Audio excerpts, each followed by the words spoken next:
It looks like taxpayers won't be on the hook for the burst pipe that flooded a downtown Grand Rapids parking garage on Friday. 24-Hour News 8 Susan Samples got her hands on some new pictures of those waterlogged vehicles and also has an update on the cause of that leak, Susan.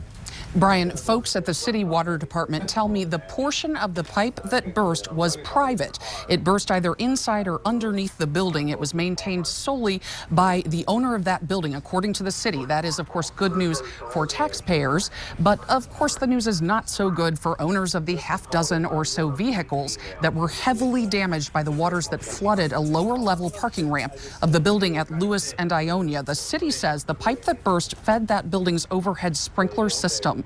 What we still do not know tonight exactly what caused that line to break. The Hinman company, the property management firm that owns the building at Lewis and Ionia, has not returned my calls and emails to give us a clearer idea of what went wrong. An owner of one of the totaled vehicles tells me Hinman has instructed the victims to go ahead and file claims with their own insurance companies. That same victim told me that the city of Grand Rapids was ticketing cars that were at expired meters during this evacuation and flooding situation. Now, we questioned the parking department about that, and the head of parking said she hopes that did not happen. However, if it did happen, if your vehicle was trapped and you got ticketed, you should call the number on your ticket, explain the situation, and the city will void the ticket. That came from the head of the parking department herself.